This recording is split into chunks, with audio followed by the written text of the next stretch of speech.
Hello and welcome. You're watching Business Today TV. I'm Sakshi Batra. Well, crude oil prices got a shot in the arm after the OPEC Plus nations announced a surprise output cut on the weekend. Now, Brent crude prices really hit $85 a barrel, gaining 6% as a knee-jerk reaction, with many experts now expecting even the black gold to fire up to higher levels from here on. Meanwhile, India has now cut windfall tax on crude production to nil. To understand what is really happening in the oil space and where are the prices headed from here, I'm joined by somebody very special on the show. Vandana Hari joins in. She's the founder and CEO at Vanda Insights. Welcome, Vandana, and thank you so much for taking the time out for this discussion. Well, first up, how did you really assess the OPEC Plus members' crude production cut news and then the market reaction post that as well? Did it come as a surprise? Good afternoon, Sakshi. So it was a surprise, I would say, even a shock for the market.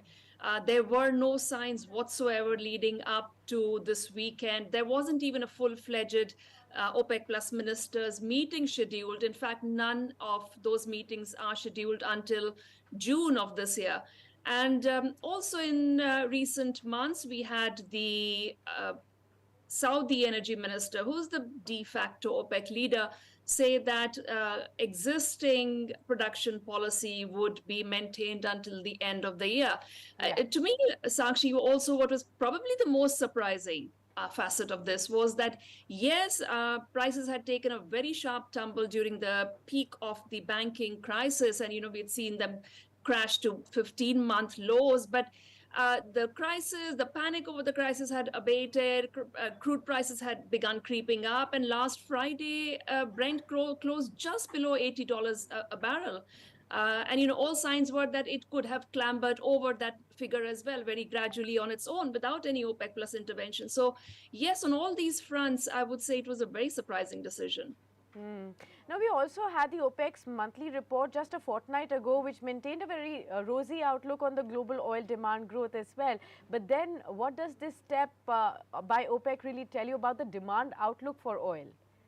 So I guess one way of looking at it would be that OPEC is cautiously or was cautiously optimistic when it maintained that global demand will probably grow by about 2.3 million barrels per day year on year, and then actually even upgraded Chinese outlook, demand outlook, saying that probably 710,000 barrels per day year on year increase in Chinese demand this year. I guess one way of looking at it is that while it is cautious optimism, but then also OPEC Plus was taking a preemptive move, seeing the speculative sell-off. So this is a sort of a difficult territory for OPEC, and has been, traditionally, how to react or not to react to big speculative moves in oil prices. And typically they have said that, they would rather not react to speculative buying or selling in crude. But this time they seem to have gone against that mantra, and possibly, I would imagine, it was in response to, it was trying to put a floor under prices, having seen how close Brent came to going towards $70 or even crashing below that level. Yeah.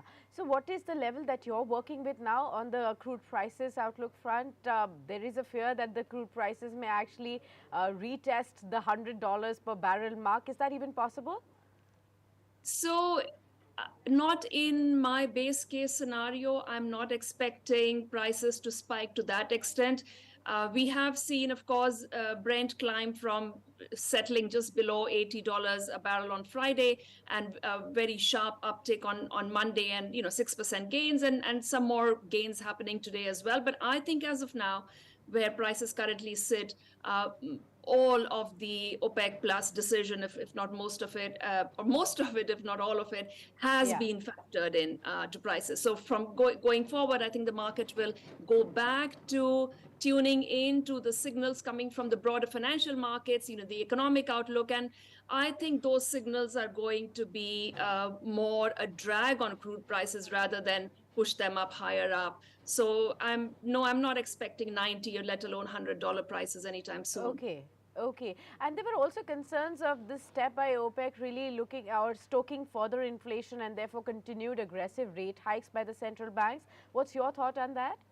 So that is exactly what I call the unintended consequences of OPEC's preemptive move. I mean, on the one hand, I can imagine why they have maintained this philosophy of trying to preempt markets and preempt any major spikes or drops in prices. But this might end up actually perpetuating the destructive cycle, destructive in terms of demand, because if inflation worsens as a result of higher crude prices, then you're going to have the Fed and other central banks even more in a corner, even more under pressure to tighten monetary policy, which is detrimental to global economic growth, right? And which then in turn directly uh, uh, pushes down global oil demand, and that's negative for oil prices. So it remains to be seen how exactly this plays out, and in hindsight we'll know whether it was a sensible decision or not.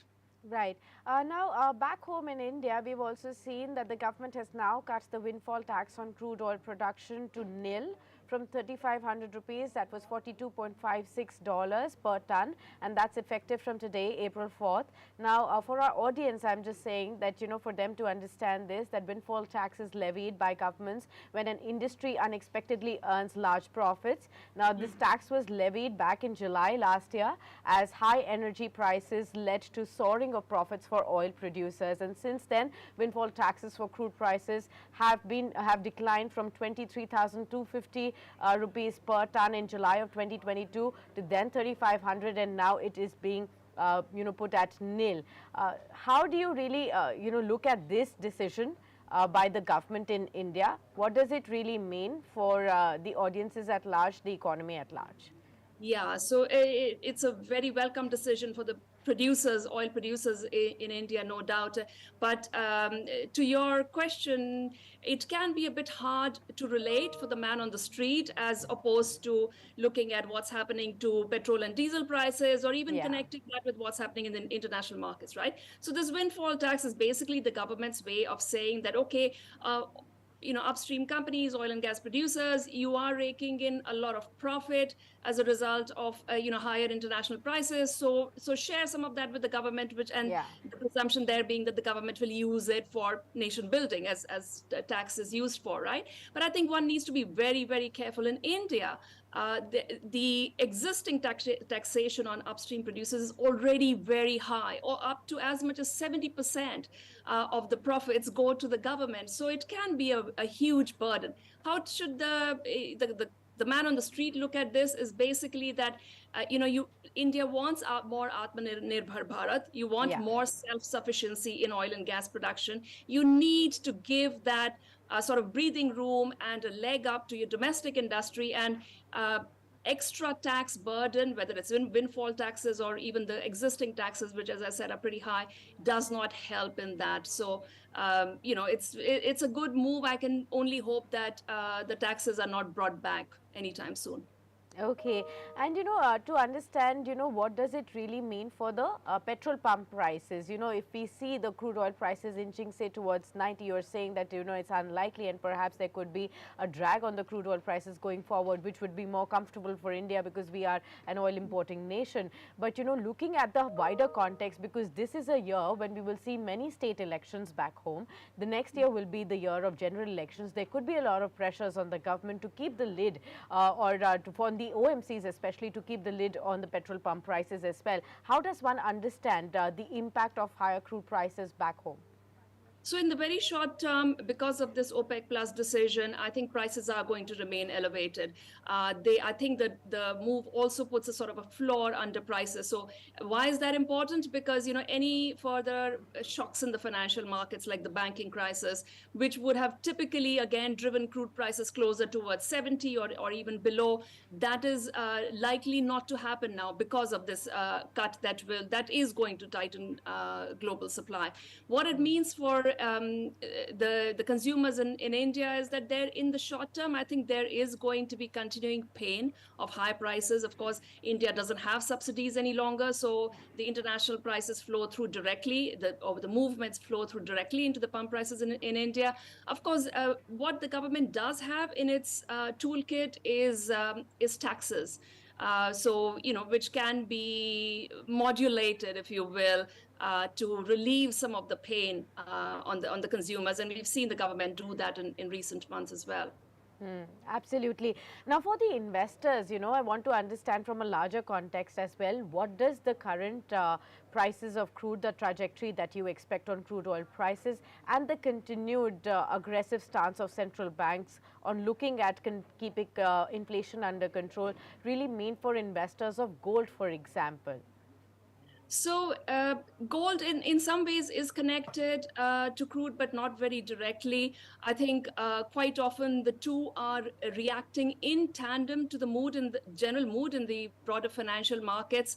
So what we have seen in recent weeks is a spike in gold prices as a safe haven, essentially. And that was exacerbated by the banking crisis. Now, of course, the peak of that panic has abated, but a lot of the nervousness that was, swept through the financial markets as a result of that crisis. And I think that nervousness is probably going to stay with us, at least for the rest of this year. That nervousness translates to buying gold as a safe haven asset. So, we've seen quite a bit of fund flows into gold as a result of that. And, that might sustain the elevated prices in gold that we have seen. You asked about the central banks as well. I do expect the Fed to go back to its hawkish trajectory. It stepped down to a 25 basis point hike at its last meeting last month, which was a nod to the banking crisis and perhaps a way to avoid further panic in the market. But look, inflation remains stubborn in the US, and now we have to see what this latest move in oil prices is going to do. That probably going to worsen the stickiness of the inflation. So the Fed doesn't really have much choice. It has to go back to continuing to ramp up interest rates as much as I know the market is in denial and is still expecting the Fed to take a dovish pivot and even cut rates later this year.